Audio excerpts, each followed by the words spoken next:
Hi friends, my name is Haley Comet and welcome to my cosmic corner of the internet where we discuss all things astrology. And today, this living queen herself, Paris Hilton. Yes, myself, like many others in my generation, grew up watching Simple Life. She has been an icon for many years, and I recently watched the YouTube documentary This Is Paris, which I heavily recommend watching. Even if you're not a fan of her, I found it very, very engaging and painted a different picture of her, which inspired me to dive into her astrology. And I found so many facets of her birth chart which are absolutely fascinating, and I think diving into it will allow you to take these insights and apply them to your own study of astrology. Because, you know, I love diving into celebrities and shows and things of that nature, because what a beautiful real life example of these concepts that we study. Before I dive in though, if you could do me a favor, if at any point throughout the course of this video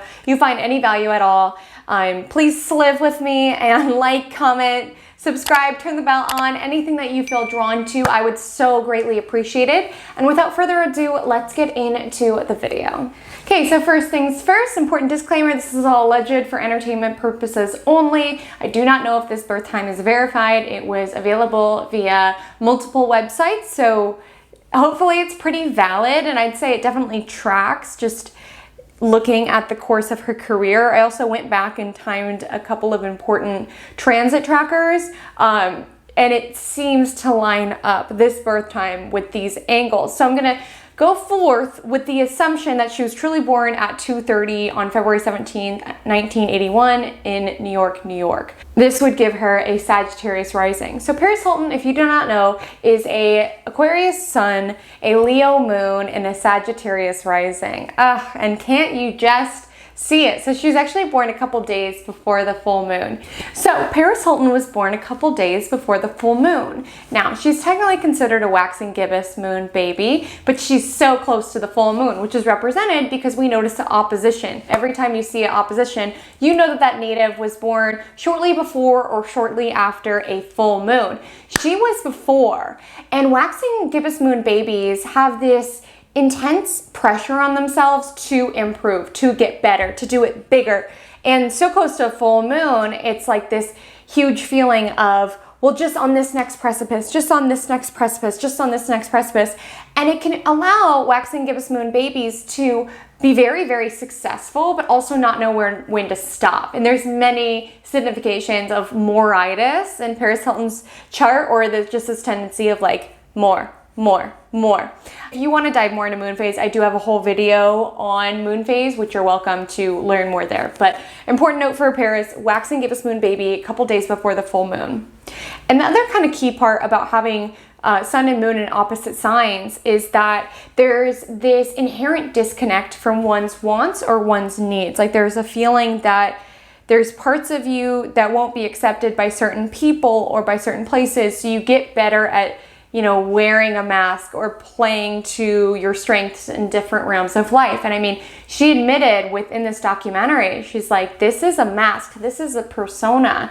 And it's become such a persona that it's almost taken a livelihood of its own. And when your sun and moon is already in this inherent disconnect, you can really lose who you really are. Because your moon is like your internal wants, your sun is kind of what you put out there, how you shine. And when those are not harmonious, there can be this tug of war between, this is what I want, but this is what look good, this is what mom wants, this is what dad wants, this is what, you know, my fans want. There's just this tug of war going on within someone. It does make them very, very engaging, very, very charismatic, especially in this axis. I mean, Aquarius sun, Leo moon, my gosh. But there is this core feeling of back and forth and back and forth. So if we believe the birth time, it makes her a Sagittarius rising, which answers to Jupiter in Libra, which is conjunct the midheaven. Now, here's what I'm saying about the moritis, and you'll see this as we go through the chart. So Jupiter is the planet of expansion, of growth, of optimism. And with a Sagittarius rising, there's this a desire for life to feel like a quest, for it to feel like a journey, to never really want to be stop growing. And you can see in Paris's many product lines and perfume launches and career as a DJ, it's like she's like an octopus with tentacles just going into all these different business ventures. Because with Sagittarius rising, it's like life is meant to feel exciting, and life you're meant to grow and like be on this journey. And it also gives quite a bit of optimism to a native, and I think it's really endearing just seeing her in the documentary of just how like sweet she is with her fans and how she wants to believe the best in people. I think it definitely speaks to that Sagittarius rising. And so Jupiter, with the planet of expansion, answering to at the top of her chart, which is public persona, what people see of her, there is a constant desire for growth and for fame, right? And with it, like, you know, conjunct there, it's like she'll never know when it's enough. And like who she is rising, how she views the world, is inherently and intrinsically connected to how she is viewed midheaven, public persona. So fame is really essential to her with her ruling planet right on the midheaven. Like that is something that fuels her. Interestingly, Saturn and Jupiter are conjunct. So Saturn's also hugging there on the midheaven too. So this grants a lot of longevity. So many people, you know, thought she's a dumb blonde, she's going to fade out. But with Saturn at the midheaven, it's like, don't underestimate her. Like Saturn is a planet of time. And yes, it usually comes through a lot of discipline and karma and hard times. And certainly if you look back in her, you know, past, she certainly had some run-ins with the law, and she had the sex tape scandal and things of the nature. Like things have not necessarily always gone easily to her, but because you fight those trials and tribulations, you grant longevity because you can handle it, you know? So I definitely think she has staying power with Saturn at the top. We also look to 10th house and we notice that Pluto is there as well. Pluto is very polarizing. Paris Hilton in the public eye, because at the top of the chart, Paris Hilton is a very polarizing individual. There are people who say she's a slut, she's a this, she's, you know, greedy, she's not a humanitarian, da da da da. As much as people adore her. Like her fans is like this cult-like following. Whenever you see Pluto on an angle, there's nearly an obsessive quality to it. And that can be an obsessive love or an obsessive hate. You know, she experienced like her house being burglarized by individuals with a bling ring because they idolized her lifestyle so much. And 10th house is like what people see of you, what you put out there. It's not necessarily always the truth, but with Pluto at the top, there is an obsession around her, and that can be polarizingly good or polarizingly bad, but it is polarizing. Other important note is that we do not know Paris, and we will never know Paris. She has Neptune in the first house. Now, this is a highly glamorous influence. Neptune can make someone very, very photogenic. I mean, have you ever seen a bad picture of Paris Hilton? Like honestly, with Neptune in the first house, there can be this really glamorous allure surrounding someone. It's like they're not just, you know, it's not just fashion. It's like it transports you somewhere. They seem like they're just like idolized, and it often makes Neptune first house people can photograph really well or just have this aura that conveys something bigger than themselves. It's very romantic, ethereal placement, and with it first house, it's how people perceive her. It's like this really alluring aura around her. Like Marilyn Monroe had this as well, and it's like this aura that extends beyond just, you know, their physical appearance. It's just like you can't put your finger on it, and people can try to imitate it, but it's just a signature brand. And you'll notice I'm like tripping over my words. Neptune is hard to explain, I feel, because it's very alluring and mysterious and elusive. So I hope you're kind of understanding what I'm trying to say here. And while it grants a lot of glamour to an individual, it also creates confusion. Neptune fogs and confuses. So with Neptune in the first, people project things on these individuals quite a lot. People project on her all of these things. That's really just their own internalized stuff that they're working out. But Neptune, it like just fogs how you view that person. So then more people feel comfortable to make all sorts of assumptions. People project things onto them, and they have this very elusive, ethereal aura about them, and it can be very confusing. And Neptune, the first house people, can often get confused about what they really look like, and Neptune rules cameras. So oftentimes, you know, her entire life has been photographed, and she mentioned that as well in the documentary. And it's like cameras are what can make them realize what they look like. Like they also spoke about how she kind of invented the selfie, like she's the original influencer, and that very much like her taking pictures of herself could have just been a reminder, like, am I still here? Like, what do I look like? Because Neptune confuses that sector of your chart, and when a native has it within their first house, they can be utterly confused on what they look like or who they are with their identity, as they can feel little identity lists, which makes them such classic sex symbols and models, because photographers can project all sorts of images and ideas on them, but they can get lost as a result of it. Interestingly enough, Kim Kardashian was also in the documentary, and she also has Neptune within the first house, and she also kind of spearheaded the movement of being famous just for being famous, etc. And she kind of apprenticed under Paris Hilton. She like cleaned her closets or something. But fascinating that they both have this, and they both kind of spearheaded this movement around taking lots of photos of yourself and, you know, having this elusive kind of quality in the media. What really fascinated me when looking at Paris's chart is that she has North Node in the sign of Leo in her 8th house and South Node in the sign of Aquarius in her 2nd house. Now, it does and it doesn't make sense, and I'll explain my rationale. So where your South Node is located within your chart is an area of life that you are naturally pretty good at. Things there come more easily to you. Some astrologers speculate that's where you had past life experiences. It's just a sector of life that you kind of get, but if you stay there, you're not really doing your work and expanding into something new. So North Node is a sector of life that you're not as comfortable within. And her South Node, where she's good at, or what she's good at, is in her 2nd house of money and resources. So certainly if you go by the past life kind of way of looking at it, she's likely ran many businesses or been very, very abundant in past lives. Like that is a sector of life that actually isn't hard on her, or it wasn't hard for her to learn. And I mean, honestly, she's such a businesswoman. I saw this one graph, and it was talking about if you compare Donald Trump and Paris Hilton based on the wealth that they had accessible and what they did with it and the empires that they built, Paris Hilton is actually a more successful business person than Trump, but that's none of my business. But just saying, the girl knows how to make money, and her South Node indicates that, and that's her comfort zone. And North Node in the 8th house indicates what this life is about mastering.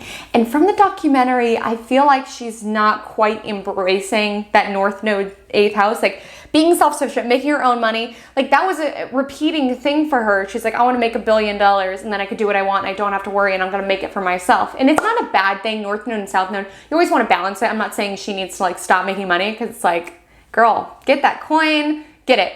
But the challenge of life is North Node in the 8th. So what is 8th house? 8th house is other people's money coming to you from other people. It also rules things that are more ethereal and intangible. So 2nd house is things that we can touch and we can taste and we can see and we can smell, whereas 8th house is, you know, death. It's like what's beyond.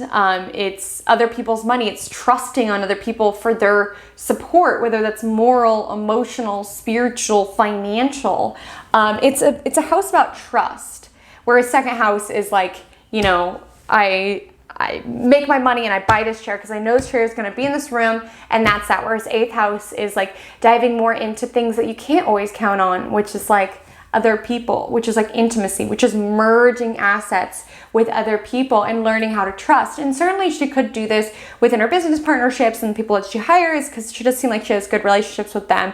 But in terms of love and romance, she does seem very blocked, or very kind of not willing to open someone up, and for good reason. She's had some like horrifying experiences. But I think with North Node 8th house, and I'll go into this in the North Node 8th house video, I've been doing a North Node series, but a big key of it is learning that so much of life isn't just making money. And there usually needs to be this feeling of emptiness and looking at like all of the stuff and realizing like, what does it all mean if there's no one to share it with? Or what can I take with me into the grave? I don't know if it was in the documentary or in some other thing that I watched of her, but she was talking about how she's really fearful of death, because she's like, once you die, then there's nothing, and that'd be so boring. But with North Node in the 8th house, it's like that's what she's meant to master in this lifetime. You can't take all of your clothes and your purses with you. So what really matters? It's about not necessarily diving into death, but it's about diving into the intangibles, the ethereal parts of life that truly mean something to you, that extend, beyond the grave. It's about being comfortable with changes and transitions and getting comfortable with the soul within you rather than just the tangibles around you. So I found that that was absolutely fascinating, and I would definitely encourage Paris Hilton to continue to expand into more kind of spiritual pursuits, into allowing herself to change, allowing her persona to change. North Node in the 8th is revitalized by change and transformation. So even seeing how freeing it could be to like sell all of her stuff and just start over, like just go somewhere else, like notice the new version of yourself that bubbles up, like find the true you-ness within you that is beyond just your surroundings and the things that you have, the soul, the spirit within you that you can take with you even when you die or pass away. And that might be her fear of death is at North Node in the 8th. And it's like, well, if I get all of this stuff and if I acquire more and more money, then I can avoid the inevitable. But with North Node in the 8th house, it's like you can't, there's some things in life that you can't avoid. So that was another interesting part of her chart. And then with North Node in Leo, conjunct Moon, I mean, again, this obsessive desire to be seen, like to have this, to express oneself, and Leo wants, attention. And with Moon, it's like your core need is attention or being seen or being validated. And North Node gives it a really ravenous, spirit about it, of like attention at all costs, attention at all costs. And then if we consider North Node on Moon, part of her kind of path, and as indicated to me in the chart, that is, with North Node and Moon, it's also a journey about learning how to nurture oneself, self-soothe, reparent, or even take care of something, which she certainly does with animals. But she kind of speculated over whether or not she wants to be a mom in the documentary. And with North Node and Moon, not saying she necessarily has to be a mom, but it might be something good to teach her about, the things that really matter in life, the things that matter when we're on our deathbed about to cross over. Like, what do you think of? Do you think of your purses? You think of your children? And then, of course, she's got a stellium in her 2nd house of resources. So just because you have South Node in a house doesn't mean it's still not important. I mean, her sun is there. So, being your sun is where you identify yourself as. So with an Aquarius trendsetter, always future focused. She's so concerned with innovation, and that's why she's been able to stay relevant and get on top of all of the new trends, is Aquarius, because it's like future focused. And Aquarius is an interesting paradox about like wanting group and wanting community and to feel part of things, but also feeling like an outsider, like a lone wolf, like they're too different to really fit in. And with this all in her 2nd house, her sun is in her 2nd house. So it's like wanting to be seen as someone who is abundant and prosperous and makes her money in unique, innovative ways with the connection to Aquarius. She has an exact Cazimi with her sun and her Mercury at 28 degrees Aquarius. Now, degrees are metaphoric points in the sky. They're not normally have a lot of numerical meaning to them. I will say though, 28 is the number of wealth. And I mean, she's got it in her 2nd house, and certainly she's amassed a lot of wealth. But individuals with Mercury in their 2nd house are always thinking about money. They're smart about money. They know how to make money. They know how money works. With Mercury in 2nd house, mind is on the money. She's also got Venus there as well. So Venus is a planet of money. Like, it certainly makes sense why she's been so abundant and why she's always future focused with her investment strategy. Now, another thing that's significant is she has a T-square between her Venus in Aquarius, her Moon in Leo, squaring her Chiron in Taurus. So now, this is a fixed T-square, and when there's a T-square in the chart, it creates a lot of like kind of conflict. And with the Moon-Venus opposition, there's this desire, like this wanting to soothe oneself or to nurture oneself or to take care of oneself, but trying to do it via Venusian ways. So making more money, becoming more beautiful, surrounding by beautiful things. And with oppositions, there's like this back and forth. Like, I want to take care of myself. I want to nurture myself. And then with opposition to Venus, it's like, okay, well then more money, like maybe a spa trip, like this'll fix it. Like wanting pleasure to be the band-aid to emotional suffering, and they're squaring Chiron, which intensifies this opposition. And Chiron is a part of our chart that we are really self-conscious about, or where we've been wounded. So they're both making a square to Chiron, which is in Taurus in the 5th house. So I was briefly looking at her YouTube channel, and she had a video around quarantine activities, and she had painted all of this stuff, which made me really happy to see, because with Chiron in the 5th house, there can be a feeling that there's never time to have fun or to play or to create, that everything needs to make inherent meaning or have inherent value, and that there's no time to slow down. Chiron in the 5th so it made me happy that she was like painting and creating things, because with Chiron in the 5th, it can be a very healing experience, just creating for no reason with nothing attached. Also, 5th house is romance, and she certainly had more than her fair share of abusive relationships or people who were using her, which I think is also part of this T-square of, you know, this wound being inflicted around trusting people in a romantic way or wanting to have fun with people because they're after. It's making a square to her Venus and making a square to her moon. So manipulating with her emotions to get to her Venus, which is in the 2nd house of money, so to get to her money. And with Chiron in the 5th, being drawn to people who are a little bit more like wounded or something of the nature. So with the T-square, there's this battle between, I don't know how to emotionally soothe myself, so looking for it in the wrong places regarding fun and recreation, but kind of attracting people who manipulate her for her resources, for what she has to offer, since that opposition is in the 2nd house and the 8th house. So that T-square made me sad, because with Chiron in the 5th, there can be this feeling that love is pain and that it's not safe to open up. And with, you know, 8th house also stimulated, because that's her north node. It's part of her journey to learn how to trust others and not have to depend on herself for absolutely everything in life. She also, you know, astrologers are torn on yods. I'm personally pro yod. Yod is called a finger of God, and she has quite a lot. She's got a yod pointing at that Jupiter Saturn, which is right on her midheaven. She has a yod pointing at her Mars, which is in the sign Pisces. So yods are meant to indicate a change that we make, or like a purpose that we have for not just ourselves, but collectively, that impacts a lot of people on a grander scale. So a lot of prominent people throughout history, a lot of politicians will have yods because they affect things for more than just themselves.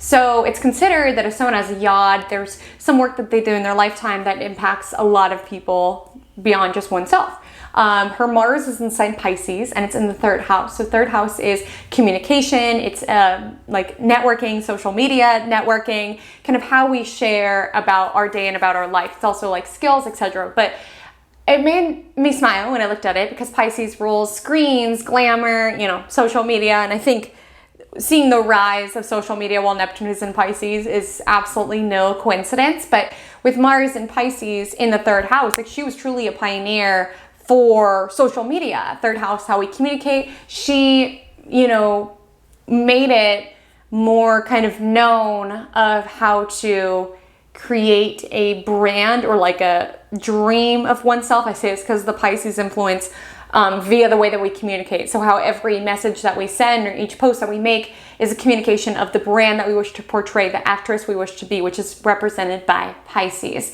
The other yod is pointing to her Saturn and Jupiter on her midheaven, so just the act of her being famous impacted lots of lives. She also has, she talked a lot about her nightmares, which absolutely were due to a traumatic experience from her youth. You'll have to watch a documentary. But I do notice that her Uranus is at 29 degrees, which is the anaretic degree, in the sign of Scorpio within her 12th house. Uranus in 12th can create sleep disturbances, and, you know, Scorpio rules our, you know, past traumas or things that we suppress. And with Uranus in the 12th, there's also these like lightning bolt ideas that people could just get while they're sleeping, or like in the moments they're about to go to sleep, or just randomly from their subconscious, just this idea that feels like a genius sort of download. So also Paris Hilton, if by some crazy chance that you're watching this, have a notebook right by your bed to write down genius ideas that come in. But with Uranus, it's a very erratic energy. So 12th house is sleeping, spirituality. So there can be this erratic nature in regards to sleep schedule. And I would definitely say, you know, be able to form your own sleep schedule if possible. Like, that person in the documentary who was like, be up at 8. Like, I know you're busy, but find a way where you can communicate, like, you know, I do best after 10, or seriously, I work my best from 9 to 3, or whatever it is. With Uranus in the 12th, their sleep schedule can be kind of erratic. Another thing is she doesn't have any Earth within her chart besides her Chiron in Taurus. Like, that is the only Earth placement. And now you might be saying, like, what the heck? Like, how has she amassed so much money, which is an Earth-like theme, when she has no Earth? And now hear me out on Earth element. When we don't have an element within our chart, so let's say you're fire deficient, you're air deficient, you can over accommodate for that area of your life. With earthless individuals, they can have an inherent feeling of not feeling quite stable or grounded. So they over accommodate by earning more and more and more and hoarding to hopefully mimic this feeling of being grounded, of being rooted. So Donald Trump doesn't have any Earth. I don't know why I've mentioned him twice in this video. Like, why the hell? This is Paris Hilton's video, but it is worth noting that, you know, he doesn't have any Earth placements in his chart as well, as addition to Paris Hilton.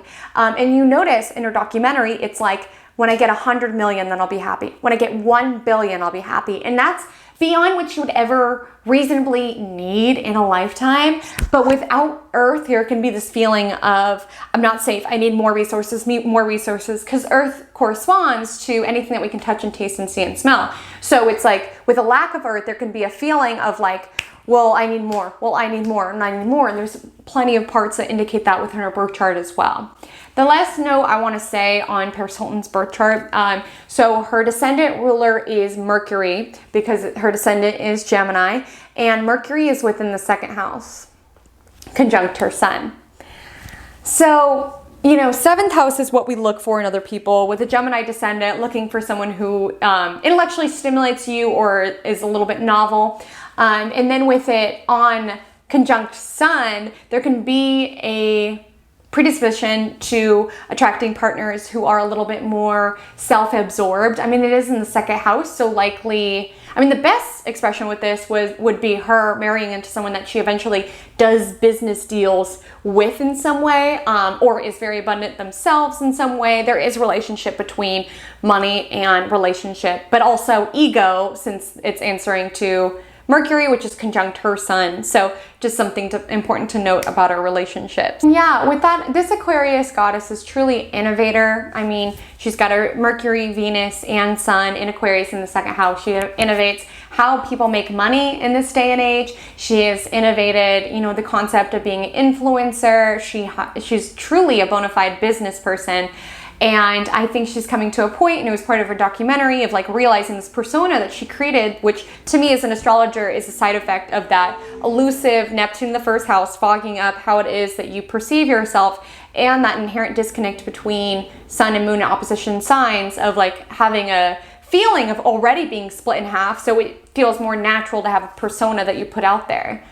Friends, what did you think? Comment below. I'm having so much fun with this pop culture astrology series. Let me know who else you'd like to see. My ears are open for recommendations. My Instagram handle is @HaleyCommentAstrology. It's on the screen as well. I do a weekly Monday morning IGTV called Magic Monday, which talks about the astrology of the week day by day, so you can know how to lean in with that week's energy to create some magic in your life. And if you found any value in this video, if you could just drop a like, comment, subscribe, anything that you feel inclined to, I would so appreciate it. And until we meet again, drink lots of water, stay cosmic.